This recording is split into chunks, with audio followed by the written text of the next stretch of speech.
The 1980s gave us some of the absolute best memories of our entire lives.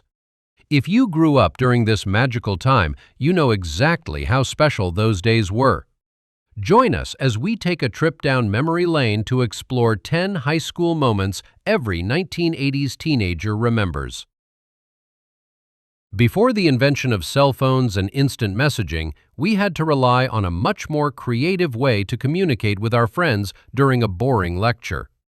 Passing handwritten notes was an absolute art form that required serious skill and stealth to pull off successfully. You would carefully tear a piece of wide-ruled paper from your trapper keeper and write down all the latest gossip using a colorful gel pen. The real magic happened during the folding process, where you would tuck the corners into tiny paper footballs with little pull tabs that said, "Pull here." Sneaking that masterpiece across the classroom without the teacher noticing was a heart-pounding mission.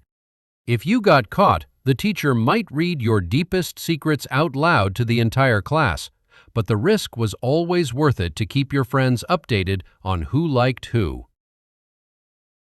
When the final school bell rang and you needed to call your parents for a ride, you had to face the dreaded line at the school payphone. Every high school hallway had at least one or two of these bulky metal boxes mounted to the wall, and they were always surrounded by a massive crowd of teenagers. You had to make sure you always kept a shiny silver quarter in your pocket just in case of an afternoon emergency. If you were completely broke, you could try calling collect and shouting a quick message when the operator asked for your name, hoping your mom would understand the secret code and come pick you up.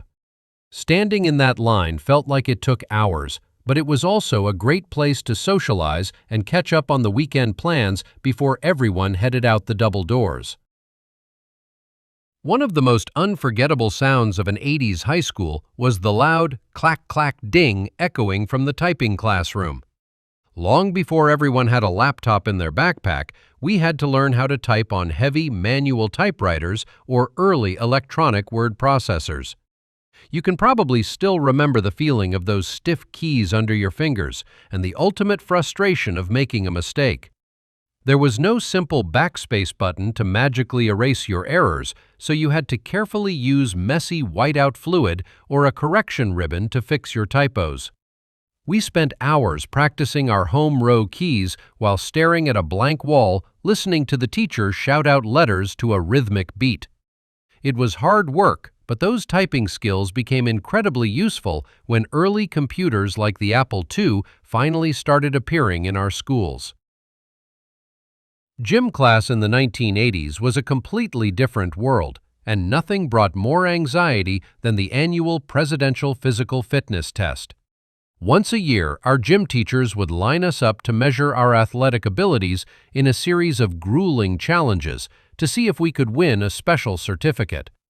We had to push ourselves to the absolute limit, doing sit-ups, pull-ups, and the dreaded shuttle run across the slippery wooden gymnasium floor. The hardest part for most kids was the V-sit reach, where you had to stretch your arms as far past your toes as humanly possible while sitting on a wooden box. Even if you were not the most athletic kid in your grade, you still gave it your all just to avoid the total embarrassment of finishing last in the 1-mile run around the muddy school track. Your school locker was your tiny piece of personal real estate, and decorating the inside of that metal box was a massive priority. As soon as you memorized your combination, you went straight to work transforming that boring space into a colorful shrine of your absolute favorite things. We used magnetic clips to hang up glossy magazine cutouts of rock bands, movie stars, and our biggest celebrity crushes. Some kids even installed miniature chandeliers, battery-powered disco balls, and fancy magnetic mirrors to check their big hair between classes.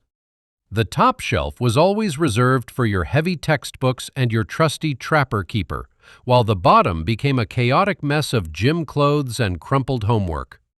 Whenever you heard the loud slam of locker doors echoing down the hallway, you knew it was time to grab your books and rush to your next class. Nothing captured the pure magic of teenage romance quite like a high school dance in the 1980s. The school gymnasium would be completely transformed with cheap crepe paper streamers, a spinning disco ball, and a makeshift stage for the local disc jockey. We would spend hours getting ready, spraying an entire can of Aquanet hairspray to get our bangs perfectly feathered and puffed up. The fast songs brought everyone to the dance floor to show off their best breakdancing moves, but the real memories were made during the slow dances. When the lights dimmed and a soaring power ballad by Journey or REO Speedwagon started playing, you finally had the courage to ask your crush to dance. You would awkwardly sway back and forth at arm's length, hoping the song would never end as you created a memory that would last a lifetime. Fashion in the 80s was loud, proud, and heavily inspired by the music videos we watched endlessly on television. Walking into school on a Monday morning was like stepping onto a vibrant fashion runway filled with neon colors and wild trends. Everyone wanted to look just like their favorite pop stars, which meant wearing parachute pants, acid-wash denim jackets, and shirts with popped collars. Girls rocked jelly shoes, leg warmers, and oversized sweatshirts that hung casually off one shoulder, while guys proudly wore their members-only jackets and classic high-top sneakers. We layered on thick plastic bracelets and wore sunglasses inside just to look cool while walking down the crowded hallway. Putting together the perfect outfit took serious planning, but when you walked into homeroom knowing you looked totally radical, it gave you the confidence to conquer the entire school day.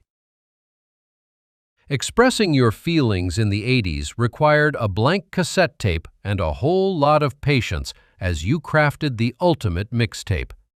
If you had a crush on someone in your algebra class, you could not just send them a digital playlist with the simple click of a button. You had to sit by your dual cassette boombox for hours, waiting for the local radio station to play the exact song you needed. When the disc jockey finally announced your track, you had to hit the record and play buttons at the exact same time to capture the magic. You would carefully write the track list on the little cardboard insert using your best handwriting, hoping the songs would perfectly explain your feelings. Handing that cassette tape to your crush in the hallway was a terrifying but thrilling moment that every 80s teenager remembers perfectly. When the final bell rang on Friday afternoon, the only place anyone wanted to be was the local shopping mall. The mall was the ultimate teenage hangout spot, serving as our social headquarters for the entire weekend. We would wander around the brightly lit concourses for hours without actually buying anything, just hoping to bump into our friends or our latest crush. We spent our hard-earned allowance at the noisy video arcade, pumping quarters into Pac-Man and Donkey Kong machines until our thumbs were completely sore. Afterward, we would grab a greasy slice of pizza at the food court and sit on the plastic benches to gossip about the school week. The mall was a safe haven where we could escape our parents, listen to the newest cassette tapes at the record store, and just enjoy the simple freedom of being a teenager. The absolute pinnacle of high school freedom was finally passing your road test and getting your driver's license. Earning that little piece of plastic meant you no longer had to ride the yellow school bus or beg your mom for a ride to the movies. Most of us did not get a brand new sports car. Instead, we inherited a massive wood-paneled station wagon or a rusty sedan that felt like driving a boat. We would roll down the manual windows, pop a cassette into the tape deck, and blast our favorite rock anthems as we cruised down the main drag of our hometown. Packing 5 of your closest friends into the back seat for a late-night run to the local diner was a true rite of passage. That first taste of independence behind the steering wheel is a glorious memory that forever defines our golden teenage years. Which of these classic high school memories was your absolute favorite? Let us know your answer in the comments below, and make sure to subscribe to American Rewind for more trips down memory lane.